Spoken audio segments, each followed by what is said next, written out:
ሰላም ጤና ይስጥልን ውድ የሐሳብ ሚዲያ ቤተሰቦቻችን እንደምን ቆያችሁልን? ዕለታዊ የሐሳብ ዴይሊ ፕሮግራማችን እነሆ ተጀምሯል።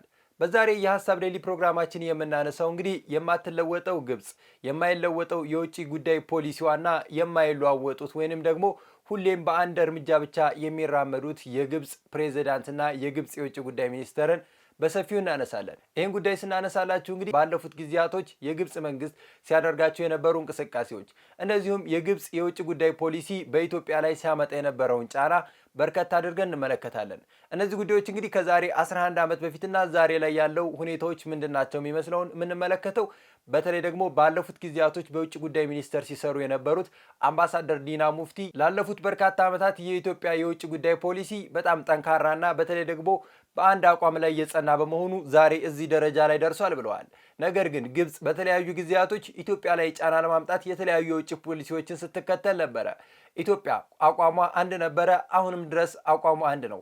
ላለፉት ጊዜያቶች በህዳሴ ግድብ ላይ የመጡባትን የውጭ ፖሊሲ ጫናዎች ተቋቁማለች። በቀጣይ በቀይ ባህር ላይ ደግሞ የምትሄደውን አዲሱን እንቅስቃሴ በውጭ ጉዳይ ፖሊሲዋ በጣም ጠንካራ በመሆኑ የተለያዩ እንቅስቃሴዎችን ታደርጋለች ሲሉ አምባሳደር ዲና ሙፍቲ ገልጸዋል።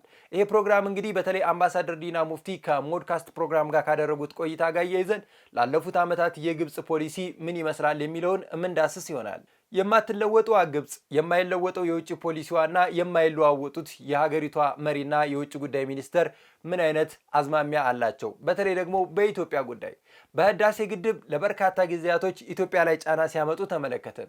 ዛሬ ላይ ደግሞ ኢትዮጵያ ያነሳችውን የቀይ ባህር ጉዳይም ላይ ጫና ለማምጣት ይሞክራሉ። ነገር ግን ላለፉት 11 ዓመታት የግብጽ አቋም ምንድን ነበረ? የግብጽ አቋም አንድ ጊዜ ወጣ፣ አንድ ጊዜ ገባ ነበረ። አንዳንዴ የህዳሴ ግድብ መገደቡ ለግብጽ ጥቅም የለውም፣ ግብጽን ይጎዳል ስትል ነበረ። ነገር ግን ግድቡ ከመጀመሩ በፊት ደግሞ ግብጽ በዚህ ጉዳይ ላይ ማንም ሊጠይቀኝ ማንም አያገባውም ስትል ነበረ። እነዚህ ሂደቶች ላይ ደግሞ ምን አይነት የተዛባ ፖሊሲን ስታስተናግድ ነበር የሚለውን እንመለከታለን። በተለይ ደግሞ የግብጽ የውጭ ጉዳይ ሚኒስተር የሆኑት በድር አብደላቲ ባለፉት ጊዜያቶች በተለያዩ ሚዲያዎች ላይ ከኢትዮጵያ ጋር በህዳሴ ግድብ ጉዳይ ምንም አይነት ድርድርና ውይይት አናደርግም ሲሉ ቆይተዋል። ከሰሞኑ ደግሞ ቢቢሲ ፎክስ ኦን አፍሪካ ከተሰኘ ቻናል ጋር ባደረጉት ቆይታ የኢትዮጵያ መንግስት በህዳሴ ግድብ ላይ ያሳየው አቋም ተገቢ ስላልሆነ ግብጽ ከዚህ በኋላ በህዳሴ ግድብ ዙሪያ ምንም አይነት ውይይትንና ድርድርን አታደርግም፣ ላለፉት 13 ዓመታት የተደረጉት ድርድሮች ምንም ያመጡት ፋይዳ ስለሌለ ግብጽ ከእንግዲህ በኋላ በአባይ ጉዳይ ድርድርም ሆነ ውይይት አታደርግም ሲሉ የውጭ ጉዳይ ሚኒስትር የሆኑት በድር አብደላቲ ገልጸዋል። የኢትዮጵያ ግድብ ግን ከዓለም አቀፍ ሕግ ውጭ የተወሰደ የአንድ ወገን እርምጃ ነው። ይህ የሚያሳዝን ሁኔታ ነው። በድጋሚ ይህ የተናጠል እርምጃ ነው። እውቅና አንሰጠውም። ምንም ስምምነት ላይ ሳንደርስ ከ13 ዓመታት በላይ ስንደራደር ቆይተናል። እኛ በቅን ልቦና ስንደራደር ስለነበረ የሚያሳዝን ነው። ሌላኛው ወገን ግን በሚያሳዝን ሁኔታ ይህን የድርድር ጊዜ መሬት ላይ ያለውን ሁኔታ ለመቀየር ተጠቅሞበታል። እኛ ከአንድ ዓመት በፊት እንዳስታወቅ ነው የድርድሩ ሂደት ሙሉ በሙሉ ቆሟል ብለን በግልጽ አሳውቀናል። በድር አብደላቲን ይህንን ያሉት እንግዲህ ኢትዮጵያ ባላት ወጥና ቋሚ በሆነ የውጭ ጉዳይ ፖሊሲ በመሰላቸታቸው ወይንም ደግሞ ተስፋ በመቁረጣቸው ነው። ይሄ የሚሆነው ኢትዮጵያ የራሷን ጥቅም ለማስከበር በተለያዩ ዓለም አቀፍ ሂደቶች ላይ የውጭ ፖሊሲዋ ጠንካራና ቋሚ ነው። ለዚህም ነው እንግዲህ አምባሳደር ዲና ሙፍቲ እንዳሉት ከሆነ ኢትዮጵያ ላለፉት በርካታ ዓመታት በውጭ ጉዳይ ላይ ጠንካራና ወጥ የሆነ አቋም ይዛ በመሄዷ ዛሬ ላይ ታላቁ ኢትዮጵያ ህዳሴ ግድብ ለመመረቅ ችሏል ያሉት። ይሄ የሚሆነው ኢትዮጵያ የራሷን ጥቅም ለማስጠበቅ በተለያዩ ዓለም አቀፍ መድረኮች ላይ ሐሳቧን ትገልጻለች። ይሄም የሚሆነው እንግዲህ ኢትዮጵያ የራሷን ጥቅም ለማስከበር እንጂ የሌሎችን ጥቅም ለመጉዳት ወይንም ደግሞ ግብጽ እንደምታነሳው ሱዳንና ግብጽን በአባይ ወንዝ ለመጉዳት ወይንም ደግሞ ግብጽንን ለማስራብ አይደለም። ኢትዮጵያ የራሷን ጥቅም ካስከበረች በኋላ ጎረቤቶቿም ጥቅማቸውን እንዲያስከብሩ እድሉንና መብቱን ትሰጣለች። ግብጽ በተለያዩ ጊዜያቶች የተለያዩ አቋሞች አሏት። በተለይ በህዳሴ ግድብ ከመመረቁ በፊት ከመመረቁ በኋላ የህዳሴ ግድብም ከመጀመሩ በፊት የተለያዩ አቋም ያላት ሀገር ነች። ለምንድን ነው ግብጽ አቋሟ ወጥ ያልሆነው ብለን ስንመለከት ባለፉት ጊዜያቶች የውጭ ፖሊሲዋ እንግዲህ ወጥ የማይሆንበት ጉዳይ የግብጽ መንግስት በተለያዩ ጉዳዮች ላይ የተለያዩ ሐሳቦችን በማንሳት ኢትዮጵያ ላይ ጫና ለመፍጠር በሚሞክረው ሂደት ነው። አንዳንዴ ግድቡን ለማስቆም የተለያዩ እንቅስቃሴዎች ቢያደርግ እንደማይሳካለት ሲያቅ ወደ ድርድር ለመምጣት ያስባል። ድርድሩም ላይ ከመጣ በኋላ አይ ድርድሩ ተገቢ አይደለም፣ የግብፅንና የሱዳንን ጥቅም ያስከበር አይደለም በማለት ድርድሮችን ረግጦ ሲወጣ እንመለከተዋለን። እነዚህ የተለያዩ ሀሳቦችን የሚያነሱት እንግዲህ በተለያዩ ጊዜያቶች ግብፅ ራሷ ብቻ ተጠቃሚ እንድትሆን በምትፈልገው የውጭ ጉዳይ ፖሊሲዋ መንገድ ነው። ለዚህም ነው ዛሬ ላይ ታላቁ የኢትዮጵያ ህዳሴ ግድብ መጠናቀቁን ተከትሎ የግብፅ የውጭ ጉዳይ ሚኒስተር የግብፁ ፕሬዝዳንት አብዱል ፈታህ አልሲሲ በተለያዩ መድረኮች ላይ በተለያዩ ሚዲያዎች ላይ ግብፅ ከእንግዲህ በኋላ በህዳሴ ዙሪያ ውይይት አታደርግም የሚሉት። እነዚህ ውይይቶች አሁን ላይ እንዳበቃ ተመለከትን። ኢትዮጵያ ከዚህ በኋላ ከግብፅ ጋር በምን ጉዳይ ትወያይ? ወይንም ደግሞ ግብፅ ከኢትዮጵያ ጋር የምትወያይበትም ሆነ ለድርድር የምትቀርብበት ምንም አይነት ጉዳይ የለም። ምክንያቱም ታላቁ የኢትዮጵያ ህዳሴ ግድብ ተጠናቋል። ህዳሴ ከመጠናቀቁ በፊት በርካታ ድርድሮች ሲደረጉ ነበረ። እነዚህን ድርድሮች አልቀበል ያለች ግብፅ ዛሬ ላይ ከመጠናቀቁ በኋላ ከኢትዮጵያ ጋር ምንም አይነት ድርድርና ውይይት ማድረግ አልፈልግም እያለች ትገኛለች። ይህም የሆነበት ምክንያት ታላቁ የኢትዮጵያ ህዳሴ ግድብ ምንም አይነት ጉዳት እንደሌለው ግብፅ አይታለች። ነገር ግን ግብፅ አሁንም ቢሆን ወደዚህ ድርድር አልመጣም እያለች ባለችበት ሁኔታ ላይ የኢትዮጵያን በተለይ ደግሞ ህዳሴ ግድብ ግብፅንና ሱዳንን እየጎዳ እንደሆነ የተለያዩ መረጃዎችን ታወጣለች። በቅርቡም እንደተመለከትነው ታላቁ የኢትዮጵያ ህዳሴ ግድብ በተለይ ደግሞ በሱዳን በደረሰው ጎርፍ ላይ አስተዋጽኦ አለው ስትል ግብፅ ኢትዮጵያን እየከሰሰች ትገኛለች። Egypt claims that Ethiopia's actions on the Nile have triggered flooding in Sudan. This as it accuses Addis Ababa of opening the gates of the mega dam it inaugurated last month. Ethiopia has dismissed the allegations as false. Cairo accuses Addis Ababa of reckless and irresponsible management of the Grand Ethiopian Renaissance Dam or the GERD. ይሄም የሆነው ቅድም እንዳነሳውላችሁ የግብፅ የወጥ አቋምነት ጉድለት ነው። እንደው ታላቁ የኢትዮጵያ ህዳሴ ግድብ ላይ ለበርካታ ጊዜያቶች ግብፅ ስታነሳቸው የነበሩ ጉዳዮች ምንድናቸው ብለን ስንመለከት ግብፅ ዛሬ ላይ በተለይ ታላቁ የኢትዮጵያ ህዳሴ ግድብ ከተጠናቀቀ በኋላ አሁንም የምታነሳው በ1929 የነበረውን የቀኝ ግዛት ዘመን ውል ነው። በዚህ የቀኝ ግዛት ዘመን ውል ላይ ኢትዮጵያ አልተካተተችም። ኢትዮጵያ በቦታው ላይ የለችም። ራሷ ግብፅ በተለይ ደግሞ በቀኝ ግዛት ከምታስተዳድራት እንግሊዝ ጋር ያደረገችውን ውል ኢትዮጵያ ተገዳና ሳትፈልግ እንድትገባበት ትፈልጋለች። ይሄ ያለፈ ህግ አሁን ላይ አብቅቷል። ኢትዮጵያ በራሷ በአዲስ እንቅስቃሴ እያደረገች ትገኛለች። ህዳሴን ለራሷ አቅምና ለራሷ ሀብት እየተጠቀመች ባለችበት ወቅት አሁንም ወደ ኋላ ተመልሳ በ1929 የነበረውን የቀኝ ግዛት ዘመን ውል ኢትዮጵያ እንድትከተል ግብፅ ጫናዎችን ለማድረስ እንቅስቃሴ ታደርጋለች። እንቅስቃሴዎችንም ስታደርግ እየተመለከትናት እንገኛለን። ግድቡ የመሰረተ ድንጋይ ከተቀመጠ በኋላ ደግሞ ግብፅ በተለያዩ ጊዜያቶች ጫናዎችን ስታመጣ ተመልክተናል። ለዓለም አቀፉ የጸጥታው ምክር ቤት፣ ለአረብ ሊግ፣ ለተለያዩ ዓለም አቀፍ ወይንም ደግሞ ለግብፅ ወዳጅ ለሆኑት እንደነ አሜሪካ አይነት ሀገራቶች ኢትዮጵያ ላይ ክስ ሲሰነዘር ነበረ። ይሄም ግድቡ ተጀምሮ ዛሬ ላይ ግድቡ እስከሚጠናቀቅበት ባለፉት በነበሯት ጊዜያቶች ኢትዮጵያ ሁሌም ተከሳሽ ስትሆን ነበረ። ነገር ግን የኢትዮጵያ የውጭ ጉዳይ ፖሊሲ ጠንካራ ነው የምንላችሁ በዚህ ጉዳይ ነው። ይሄም የሆነበት ምክንያት በተለያዩ ጊዜያቶች በሚመጡብን ጫና እነዚህን ጫናዎች የተቋቋምንባቸው መንገዶችና በዓለም አቀፍ መድረኮች ላይም ኢትዮጵያ ህዳሴ ግድብን ለራሷ አቅምና ለራሷ ጉልበት መጠቀም እንደምትችል እንደዚሁም ደግሞ ግብፅንም ሆነ ሱዳንን እንደማይጎዳ ያሳየንበት የጠንካራ የውጭ ጉዳይ ፖሊሲያችን ትልቁ ማሳያ ነው። ዛሬ ደግሞ በተለይ ደግሞ ተመርቆ ወደ ኃይል ማመንጫነት ከዋለ በኋላ ደግሞ ግብፅ እነዚህ ክሶችንም ቀጥላለች። እንደ ምሳሌነት ማንሳት የምንችለው ግድቡ በተጠናቀቀ ወይንም ደግሞ ግድቡ በተመረቀ በሶስተኛው ቀን ግብፅ ለተባበሩ መንግስታት ድርጅት የጸጥታው ምክር ቤት የክስ ደብዳቤ አስገብታለች። በዚህም ክስ ላይ እንግዲህ እንዳነሳችሁ ከሆነ ኢትዮጵያ የተፋሰሱ ሀገራትን ሳታማክር ወይንም ደግሞ ከተፋሰሱ ሀገራት ጋር ሳትወያይ በራሷ የብቻ ውሳኔ ወስናለች። ይሄ ደግሞ ተገቢ አይደለም ስትል የግብፅ መንግስት ኢትዮጵያ ላይ ክስ አቀርባለች። ይሄ የሚሆነው እንግዲህ ኢትዮጵያ በራሷ ውሃ የመወሰን መብት የላትም፣ በራሷ ውሃ የማዘዝና ግድቦችን ገንብታ የማስመረቅ መብት የላትም የሚለው የግብፅ ያረጀና የጃጀ የግብፅ ፖሊሲ ነው። ይሄም ደግሞ አሁን ላይ ተቀባይነት የለውም። ኢትዮጵያ የራሷን ኃይል በራሷ የመጠቀም መብት እንዳላት ለዓለም ያሳየችበት ነው።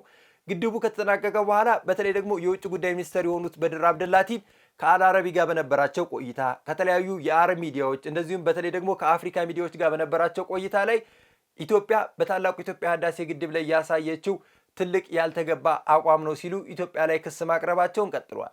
ነገር ግን አያይዘው የሚያነሱት ከሰሞኑ ከቢቢሲ ፎክስ ኦን አፍሪካ ጋር ባደረጉት ቆይታ ላይ ግብፅና ኢትዮጵያ ከዚህ በኋላ በአባይ ወንዝ ድርድር አያደርጉም የሚለው ነው። ነገር ግን በአባይ ወንዝ ላይ ከእንግዲህ ምን አይነት ድርድር ይነሳል ወይንስ ደግሞ ድርድሩስ ምንድነው ሊሆን የሚችለው ተብሎ ሲጠየቁ ምንም አይነት ምላሽ የላቸውም። ግብጽ ዓለም አቀፍ ሕጎችን እመለከታለሁ ብላለች። እነዚህ ያሏት አማራጮች ምንድን ናቸው? ማንኛውም ጉዳት ከደረሰብን ጥቅሞቻችንን መከላከል ይኖርብናል። በወታደራዊ በዲፕሎማሲያዊ ወይስ በዓለም አቀፍና በተባበሩት መንግስታት ቻርተር ላይ በመመስረት ያ ነው። ኢትዮጵያ እንነጋገር፣ ትርፍ ኢነርጂ ያለን፣ በጋራ መጠቀም እንችላለን እያለች ነው። እናንተም አዲስ የኒውክሌር ኃይል ማመንጫ እየገነባችሁ ነው። ለ13 ዓመታት ተነጋግረን ምንም ላይ አልደረስንም። ዜሮ፣ ምንም መግባባት ላይ አልደረስንም። ስለዚህ በዚህ ማለቂያ በሌለው መንገድ በመቀጠል ሌላኛው ወገን መሬት ላይ ያሉ ነገሮችን እንዲቀይር እድል አንሰጥም። ኢትዮጵያ ታላቁ የኢትዮጵያ ህዳሴ ግድብን ስታስመርቅ ግብፅንም ሆነ ሱዳንን እንደማይጎዳ የዓለም አቀፉ ህብረተሰብ መመልከት ችሏል። ይህም ደግሞ ግብፅ ተቀባይነት እንዳይኖራትና ግብፅ የምታቀርባቸው ክሶች ምንም አይነት እይታ እንደሌለው መመልከት ተችሏል። ነገር ግን ግብፅ ህዳሴ አልተሳካላትም። አሁን ላይ ደግሞ የኢትዮጵያ ትልቁ ፍላጎት የሆነውን የቀይ ባህር ፍላጎቷን ላለማሳካት ሁለተኛ እንቅስቃሴ ጀምራለች። ይህ እንቅስቃሴም አሁን ለኢትዮጵያ እየሄደችበት ያለው መንገድ ተገቢና ወጥ በሆነ የውጭ ጉዳይ ፖሊሲ ነው። ይህም የውጭ ጉዳይ ፖሊሲዋ ህዳሴን በድል እንድታጠናቀቅ አድርጓታል። በቀይ ባህር ላይም ይህንንም ነገር እንደምትደግም ትልቅ ማሳያ ነው። ይሄም እንግዲህ የውጭ ጉዳይ ፖሊሲያችን ጠንካራ መሆኑን የምናሳየው ባለፉት ጊዜያቶች ግብፅ ኢትዮጵያ ላይ ምን አይነት ክሶችን ስታነሳ ነበረ፣ የተነሱባቸውንስ ክሶች ምን አይነት ምላሽ ስትሰጥ ነበረ ኢትዮጵያ የሚለውን መመልከት እንችላለን። በተለይ የረጅም ጊዜውን ካነሳ ነው በጣም በርካታ ናቸው። እንደው በቅርብ ጊዜያቶች ህዳሴ ሊመረቅ አካባቢና ከተመረቀ በኋላ የተነሱብንን ክሶች መመልከት እንችላለን። በ80ኛው የተባበሩት መንግስታት ድርጅት ጉባኤ ላይ ግብፅ ኢትዮጵያ ላይ ክስ ስታቀርብ ነበረ። በዚህም ጉባኤ ላይ እንዳነሳችሁ ከሆነ ኢትዮጵያ ታላቁ የኢትዮጵያ ህዳሴ ግድብን ስታጠናቅቅ ግብፅንም ሆነ ሱዳንን ያማከለ ስላልሆነ የዓለም አቀፉ ማህበረሰብ ኢትዮጵያ ላይ ጫና ሊያመጣ ይገባል ሲሉ በዚህ መድረክ ላይ እንግዲህ ክሷን አቅርባለች። በዚህ መድረክ ላይ ክሳቸውን ያቀረቡት እንግዲህ የውጭ ጉዳይ ሚኒስትር የሆኑት በድር አብደላቲ ናቸው። እሳቸውም እንዳነሱት ከሆነ ሀገራቸው ጉዳዩን ወደ ዓለም አቀፍ የፍትህ ፍርድ ቤት እንደምትወስደው ገልጸዋል። ነገር ግን ዓለም አቀፉ የፍትህ ፍርድ ቤት እንደዚህ አይነት ወንጀል ያልሆኑና ደግሞ ተገቢነት የሌላቸውን ክስ እንደማይቀበል ዓለም ያውቀዋል። ነገር ግን ግብፅ አሁንም ዓለም ድምጿን እንዲሰማላት ማስተጋባቷን ቀጥላለች። ኢትዮጵያ የተናጠል ፖሊሲዋ አፍሪካ ቀንድንና የናይል ተፋሰስ ሀገራትን እየጎዳ ነው። በተለይ ደግሞ ግብፅ እንደዚህ አይነት ሂደቶችን ዝም ብላ አትመለከትም ሲሉ በ80ኛው የተባበሩት መንግስታት ድርጅት ጉባኤ ላይ የግብፅ የውጭ ጉዳይ ሚኒስትር የሆኑት በድር አብደላቲ ይህንን ክስ በኢትዮጵያ ላይ አንስተዋል። ኢትዮጵያ ዓለም አቀፍ ሕግን መጣስ መርጣለች። በተናጠል ፖሊሲዋ የአፍሪካ ቀንድና የምስራቅ ናይል ተፋሰስን እያወከች ነው። ኢትዮጵያ ግድቡ እንደተጠናቀቀ አስታውቃለች። ኢትዮጵያ ግብፅ በአባይ ወንዝ ጉዳይ መብቷን አሳልፋ ትሰጣለች ብላ ካሰበች ተሳስታለች። በዓለም አቀፍ ሕግ ለመዳኘት ዝግጁ ከሆኑ እኛም ጉዳዩን በሕግ ለመያዝ ሙሉ በሙሉ ዝግጁ ነን። እውነታው ግን በኢትዮጵያ በኩል እንዲህ ያለ ፍላጎት አለመኖሩ ነው። ነገር ግን ጉዳዩን ለማጓተት አሊያም የታችኛው ተፋሰስ ሀገራት ህዝቦችን አደጋ ላይ የሚጥሉ ከሆነ እኛ መብታችንን እናስከብራለን። ዓለም አቀፍ ሕግ በአባይ ወንዝ ጉዳይ የህልውና ጥያቄያችንን እንድናስከብር መብት ይሰጠናል። International law allows us to protect our existential interests. ይህንንም ክስ ተከትሎ እንግዲህ በዛው በ80ኛው የተባበሩት መንግስታት ድርጅት ጉባኤ ላይ የኢትዮጵያ ተወካይ የሆኑት አምባሳደር ዮሴፍ መልስ ሰጥተዋል። በመልሳቸውም ኢትዮጵያ በአባይ ወንዝ ላይ ያላት አቋም ዓለም አቀፍ ሕግን ያከበረና በዓለም አቀፍ ሕግ የተካተተ ነው ብለዋል። አሁንም ቢሆን ኢትዮጵያ ታላቁ የኢትዮጵያ ህዳሴ ግድብ ብትጨርስም ካለፉት ጊዜያትም በስራው ሂደት ላይ ግብፅም ሆነ ሱዳን ላይ ምንም አይነት ጉዳት አላመጣም። ምክንያቱም ሱዳን በተለያዩ ጊዜያቶች ጎርፍ ያጠቃታል። እነዚህንም ጎርፍ ለመከላከል ታላቁ የኢትዮጵያ ህዳሴ ግድብ ትልቅ አስተዋጽኦ ይኖረዋል ሲሉ አምባሳደሩ በዚህ ጉባኤ ላይ ገልጸዋል። The contrast between Ethiopia's long-standing policy of cooperation and Egypt's continued hostility is starkly clear. የኢትዮጵያ ዘላቂ የትብብር ፖሊሲና የግብፅ አዋኪነት ያላቸው ልዩነት ግልጽ ነው። ኢትዮጵያ በአባይ ወንዝ ላይ ያላት አቋም ዓለም አቀፍ ሕግጋትን የተከተለና በእኩል ተጠቃሚነት ላይ የተመሰረተ ነው። ግብፅ ከቀኝ ግዛት ስምምነት የተወረሰ ታሪካዊ መብት አለኝ በሚል ከ10 በላይ የተፋሰሱን የአፍሪካ አገራት አግልላለች። Ethiopia seeks to develop the water to protect the human rights of our people. ኢትዮጵያ የአባይን ወንዝ የሕዝባችንን ሰብአዊ መብት ለማስከበር፣ የኑሮ ሁኔታን ለማሻሻል፣ ለምግብ ደህንነትና ለንጹህ የመጠጥ ውሃ ተደራሽነት እንዲሁም ለቤታችን፣ ለትምህርት ቤታችን፣ ለሆስፒታልና ለፋብሪካ ኃይል ለማቅረብ ትጠቀምበታለች። ግብፅ ይህንን መብት ለመንፈግና በአባይ ላይ በብቸኝነት ተጠቃሚ ለመሆን ትሻለች። በግብፅና በኢትዮጵያ መካከል በርካታ ውይይቶች ተካሂደዋል። ግብፅ ምክንያታዊ ያልሆነ ቅድመ ሁኔታዎች ስታቀርብ ቆይታለች። ለሁሉም ጠቃሚ የሆነ መፍትሔ ለማምጣት አልፈቀደችም። ግብፅ የታላቁ ህዳሴ ግድብን ጉዳይ ዓለም አቀፋዊ ለማድረግ እየሞከረች ነው። አልፎም የተባበሩት መንግስታትን መድረክ ለጠባብ የፖለቲካ ግብ ለማዋል እየተጠቀመችበት ነው። It's only another case of exploiting this platform for narrow political purposes and a cover-up for national and regional preoccupation. እነዚህ ክሶች የቅርብ ጊዜ የሆኑ እንጂ ባለፉት 14 ዓመታቶች ኢትዮጵያ የተለያዩ ክሶች ሲደርሱባት ነበረ። ነገር ግን እነዚህን ክሶች የተቋቋመችበት መንገድ ተገቢ ነው የምንላችሁ ለዚህ ነው። በተለይ አምባሳደር ዲና ሙፍቲ እንዳሉት ከሆነ ባለፉት 11 ዓመታት የኢትዮጵያ ዲፕሎማሲ ጠንካራ የነበረበት ሁኔታ ነው። ይሄ ጠንካራነቱ እንግዲህ የነበረውን ውጥረት ኢትዮጵያ ተቋቁማ በጊዜ የነበሩ ችግሮችን መቅረፍ የሚቻልበት ችግራችንንም በዓለም አቀፍ መድረክ ላይ የምናሳይበት ትልቅ እድል ፈጥሮልናል ብለዋል። ይሄም የሆነው የኢትዮጵያ የውጭ ጉዳይ ፖሊሲ ወጥና ቋሚ ስለነበረ ነው። በተለይ በህዳሴ ዙሪያ የነበረው አቋም ወጥና ቀጥ ያለ ሐሳብ ስለነበረ በተለያዩ ጊዜያቶች ለሚነሱባት ክስ ምላሽ ስትሰጥ ነበር ብለዋል። እንደው እኔ በነበርኩበት በተለይ ደግሞ በዛን ጊዜያቶች የውጭ ጉዳይ ሚኒስቴር መግለጫዎችን እሰጥ ነበረ። በነዛ ጊዜያቶችም አምባሳደር ዲና ሙፍቲ በሳምንት 2 ጊዜ መግለጫዎችን እሰጥ ነበረ፣ በተለይ በህዳሴ ግድብ ዙሪያ። እነዚህም ሂደቶች እንግዲህ ኢትዮጵያ በዓለም አቀፍ ደረጃ ጫና እየደረሰባት እንደነበረ ትልቅ ማሳያ ነው። ምክንያቱም እነዚህ መግለጫዎች የምንሰጠው ግብፅ በተለያዩ የዓለም አቀፍ ሚዲያዎች ላይ ክስ ስለምታቀርብብን ነበረ ብለዋል። እነዚህም ክሶች በጸጥታው ምክር ቤት፣ ለአረብ ሊግ፣ ለተለያዩ ዓለም አቀፍ ጉዳዮች ወይንም ደግሞ ለግብፅ ቅርብ ለሆኑ የተለያዩ የዓለም ሀገራት መሪዎች ክሷን ስታቀርብ ነበረ። ነገር ግን ኢትዮጵያ እነዚህን ክሶች ሐሰት እንደሆኑና በተለይ ደግሞ ኢትዮጵያ ግብፅንም ሆነ ሱዳን እንደማትጎዳ በየተለያዩ ጊዜያቶች መግለጫ ስንሰጥ ነበረ ሲሉ አምባሳደር ዲና ሙፍቲ ገልጸዋል። ያን እንደ ቃል ገባ በየ2 ሳምንቱ መግለጫ የመስጠት ነበር። አብዛኛው ከሚነሱ ጥያቄዎች መካከል 50% በላይ የህዳሴ ግድብ ሂደቶችን ነበር እናነሳ የነበረው። ፈተናው በጣም ከባድ ነበር። ግብጾች አስቀድሞ የነበረውን ነገር ኦልሬዲ ጉልበት ሰጥተውት በተባበሩት መንግስታት ድርጅት በተለያዩ ጊዜያት እየሄዱ ጸጥታ ጥበቃ ምክር ቤት ድረስ ኢትዮጵያን ሲከሱ እንደነበር፣ አረብ ሊግም ላይ እንደዚሁ በየጊዜው ኢትዮጵያ ላይ የማይሆን መግለጫዎች ሲሰጡ እንደነበር፣ እንደዛም ሆኖ ግን በወቅቱ እንግዲህ አንድ በጣም ደስ የሚለው ነገር በኢትዮጵያ በኩል የነበረው ጽናት ነበር፣ የአቋም ጽናት። ግድቡ አይጎዳችሁ፣ ግብፅንም ሱዳንንም አይጎዳም። እንደማይጎዳችሁ ለማረጋገጥ ደግሞ እስቲ በጋራ እናጥና ብለን አይፒኢ የሚባል ኢንተርናሽናል ፓናል ኦፍ ኤክስፐርትስ ከግብፅ ከኛ ከሱዳንና ከኒውትራል ወገን የተውጣጣ ሁሉ አቋቁመን ያስጠናንበት ሁኔታ ነበር። ሲፒኤ ኮኦፐሬቲቭ ፍሬምወርክ አግሪመንት ጉዳይ ላይም እንደዚሁ በየጊዜው እናነሳ ነበር። ትሪፓርታይት የሚባሉ ሶስትዮሽ ግብፅ፣ ሱዳን፣ ኢትዮጵያ ሁልጊዜም አንዴ ካርቱም፣ አንዴ ካይሮ፣ አንዴ እዚህ፣ አንድ ሌላ ሀገር እየሆን በርካታ ውይይቶች ይደረጉ ነበር። በጣም ደስ የሚለው ነገር ነው። ወደኋላ ሄዳ አፕሪሼት የምታደርገው ኮንሲስተንሲ በዲፕሎማሲ ዓለም የሚያዋጣበት ሁኔታም አለ። በዚህ ደረጃ ኢትዮጵያ ኮንሲስተንት ነበረች። በተለይ በገርድ ላይ ኢትዮጵያ አንድም ጊዜ በገርድ ላይ ነበረን አንድ አይነት ነው። ይሄ ግድብ አይጎዳችሁም፣ ይጠቅማቸዋል። ሱዳን በየጊዜው በጎርፍ ይጠቃል በየዓመቱ። አሁንም እንደምናየው ያን ጎርፍ ይቀንስላቸዋል፣ ምክንያቱም ውሃው እዚህ ሬጉሌት ይደረጋል።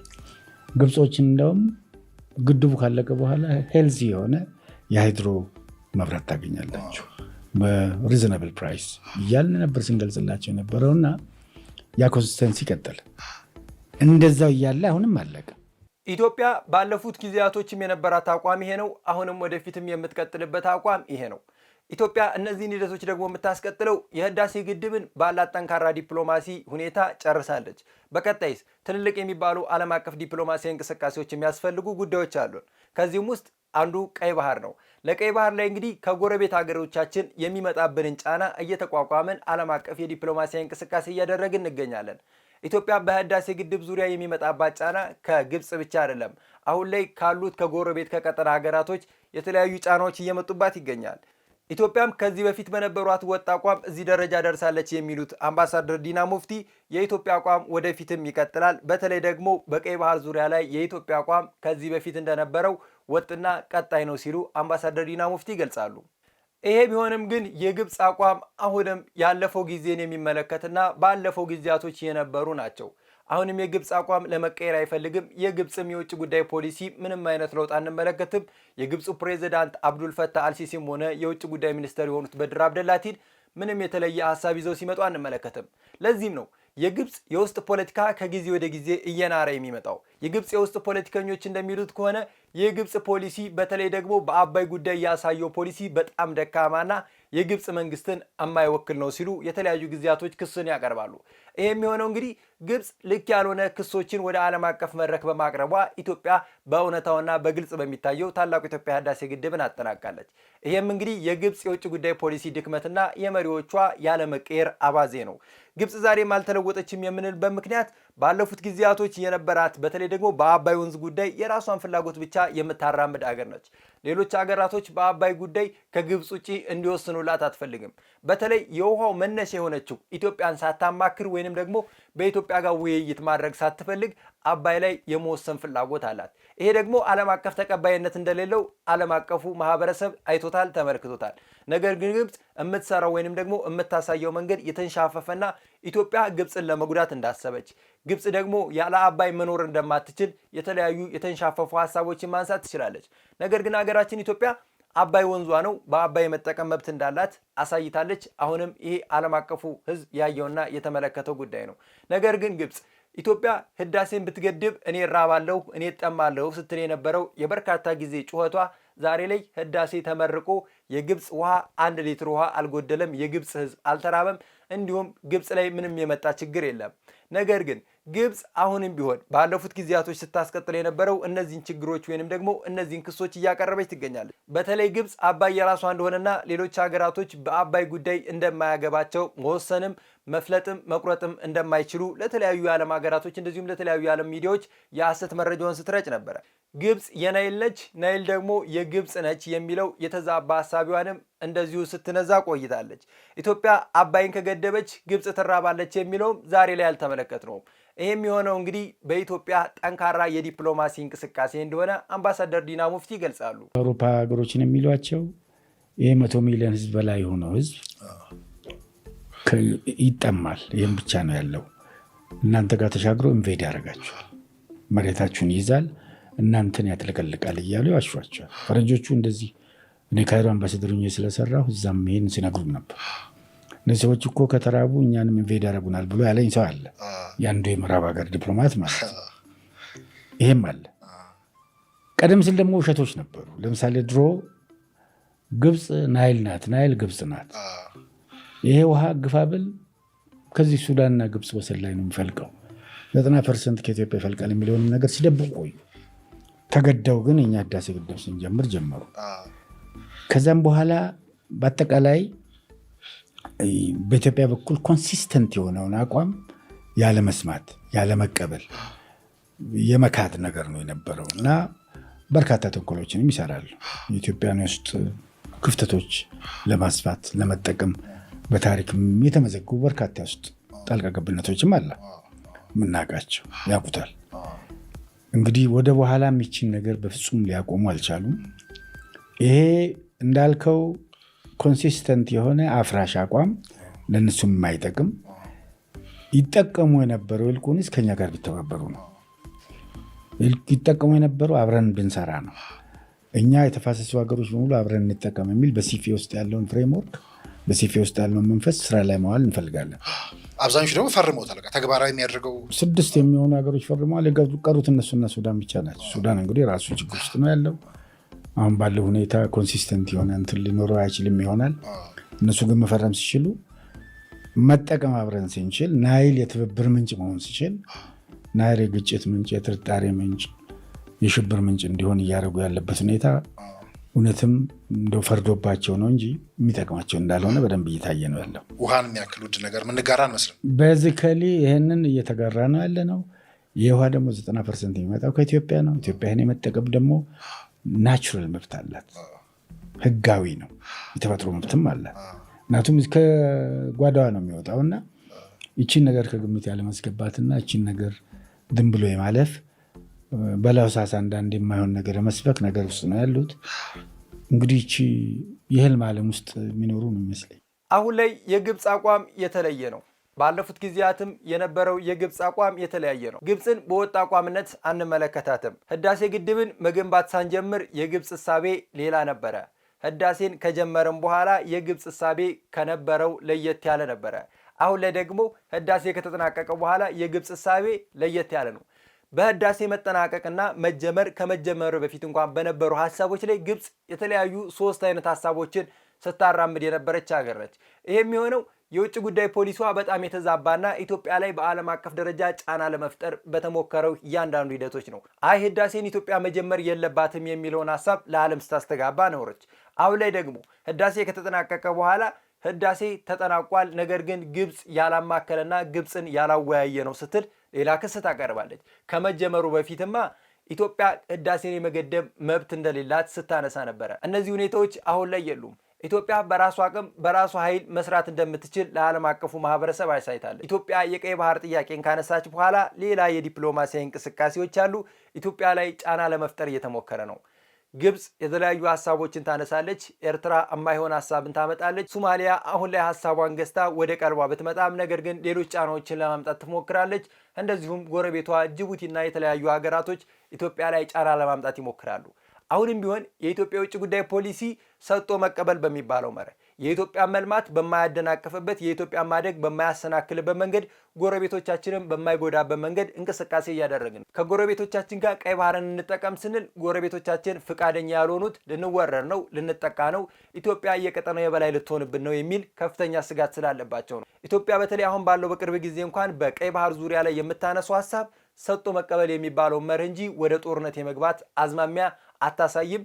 በጉልበትም ሆነ በኃይል የመንጠቅ ፍላጎት የላትም። ይህንን ሐሳብ ግን የማይዋጥላት በተለይ ደግሞ ግብፅ እንደዚህ አይነት የተለያዩ የሐሰት አጀንዳዎችን አሁንም በቀጠናው ላይ እየዘራችና እየነዛች ትገኛለች። ይሄ የሚሆነው የኢትዮጵያ ጥያቄ እንዳይሳካና ኢትዮጵያ የቀጠናው ፈርጥ እንዳትሆን የምትሰጋው ግብፅ በቀጠናው ሀገራቶች ላይ አዳዲስ የሐሰት ፕሮፓጋንዳዎችን እየነዛች ትገኛለች። ለሶማሊያ እኔ ያለሁልሽ፣ እኔ ከጎንሽ ነኝ እያለች ኢትዮጵያና ሶማሊያ ያላቸውን ግንኙነት ለማሻከር ትሞክራለች። የኤርትራ መንግስትማ ሙሉ ለሙሉ በእጅ አዙር ጠምዝዛ ኢሳያስ አፈወርቂ ቀይ ባህርን ከሰጠህ ከኔ ጋር ትቆራረጣለህ የተባለ ይመስል ዛሬም በፍርሃትና በቸልተኝነት ለኢትዮጵያ የቀይ ባህርን የማካፈልና ከኢትዮጵያ ጋር የመስራት ፍላጎቱን ሙሉ ለሙሉ ትቶ ጦርነትን እያሰበ ይገኛል።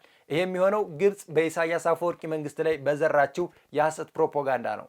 እንደዚሁም ሌሎች ጎረቤት ሀገሮቻችን ላይ ግብፅ ፍላጎታችሁን አሟላላችኋለሁ፣ ከኢትዮጵያ ጋር ምንም አይነት ግንኙነት ማድረግ አይጠበቅባችሁም፣ ኢትዮጵያ ልሰጣችሁ የምችለውን ፍላጎት እኔ ሰጣችኋለሁ እያለች በማይሆን ተስፋ ጎረቤቶቻችንን እያቆረቆዘች ትገኛለች። ነገር ግን ለጎረቤቶቹ የሚጠቅመው ጎረቤት ነውና ፈጥኖ ደራሽ ጎረቤት ነው እንደሚለው የሀገሬ አባባል አሁንም ቢሆን ኢትዮጵያ ለጎረቤቶቿ ግብፅም ሆና መጣ ሌሎች ሀገራቶች ጫና ቢያደርሱም ዝምታን አልመረጠችም። ለጎረቤቶቻችን ችግር መፍትሄ ለማምጣት እየተሯሯጥን ነው። በሱዳን ግጭት ውስጥ እጇ ያለው ግብፅ፣ ነገር ግን የሱዳንን ሰላም ለማምጣት የምትንቀሳቀሰው ኢትዮጵያን ተጠያቂ ለማድረግ አዳዲስ ሀሳቦችን ብታመጣም ተቀባይነት የለውም። ለቀጠናው አስፈላጊው ሁሉም ሀገራቶች በጋራ መስራት፣ ሁሉም ሁኔታዎች በጋራ መተባበር ነውና፣ ነገር ግን ይህንን የማትፈልገው በተለይ ደግሞ በህዳሴ ላይ ያጣችውን አቅምና ተጽዕኖ በቀይ ባህር ላይ ማምጣት የምትፈልገው ግብፅ የቀይ ባህር የበላይና የቀይ ባህር አዛዥ ፈላጭ ቆራጭ የመሆን ህልሟን ለማሳካት ስትል ኢትዮጵያን ወደ ኋላ እየገፋች ትገኛለች። ነገር ግን ሀገራችን ኢትዮጵያ አሁንም ቢሆን የውጭ ጉዳይ ፖሊሲዋ ወጥና ቋሚ ነው። መቼም ቢሆን መቼም የማይለዋወጠው አቋሟ ከጎረቤቶቿ ጋር በሰላም ከዓለም አቀፉ ማህበረሰብ ጋር በጋራ በመስራትና በጋራ ማደግ በጋራ መበልጸግ የሚለውን ሐሳብ ይዛ እየተንቀሳቀሰች ትገኛለች። ለዚህም ነው አምባሳደር ዲና ሙፍቲ ባለፉት ጊዜያቶች የነበረው የኢትዮጵያ ፖሊሲ ወጥና አቋሙ ቀጥ ያለ ነው፣ በህዳሴ ላይ ባሳየነው አቋም በዓለም አቀፍ ደረጃ ተቀባይነት አግኝተን ህዳሴያችንን ለማሳካት ችለናል፣ እንደዚሁም ደግሞ በቀጣይ ጊዜያቶች በቀይ ባህር ላይ እንደግመዋለን የሚሉት እነዚህም የውጭ ጉዳይ ፖሊሲዎቻችን ጠንካራ መሆናቸውና የማትለወጠው ግብፅ፣ የማይለወጠው የውጭ ጉዳይ ፖሊሲና የማይለዋወጡት የግብፅ ፕሬዚዳንት አብዱልፈታህ አልሲሲና የውጭ ጉዳይ ሚኒስትሩ በድር አብደላቲ ግብፅ የቀጠናው የሰላም እጦት ምክንያት እየሆነች ትገኛለች። ይህ የሚሆነው ኢትዮጵያን ለመጉዳት በሚካሄድ እንቅስቃሴ ቀጠናው ወደ ከፍተኛ ውጥረትና ወደማይሆንለት ቀውስ እየገባ ይገኛል። ነገር ግን የቀጠናውን ሰላምና ደህንነት ለማምጣት ሁሉም ሀገራቶች ከኢትዮጵያ ጋር መስራትና መተባበር አለባቸው። ለቀጠናው ሩቅ የሆነች ሀገር የቀጠናው ፈላጭ ቆራጭ እኔ ነኝ የምሆነው፣ ለቀጠናው ከኔ በላይ የሚያቅላችሁ የለም የምትለው ግብፅ ቀጠናውን እየረበሸች ትገኛለች። ውድ ተመልካቾቻችን ለዛሬ የነበረን የሀሳብ ዴይሊ ፕሮግራማችን ይህን ይመስል ነበረ። እናንተም ከፕሮግራማችን ጋር አብራችሁን ስለቆያችሁ ከልብ እያመሰገንን የዩቲዩብ ቻናላችንን ሰብስክራይብ፣ ላይክ፣ ሼር እያደረጋችሁ እንድታበረታቱን እየጋበዝን በቀጣይ ቀን በሌላ ፕሮግራም እስከምንገናኝ ቸር ቆዩ።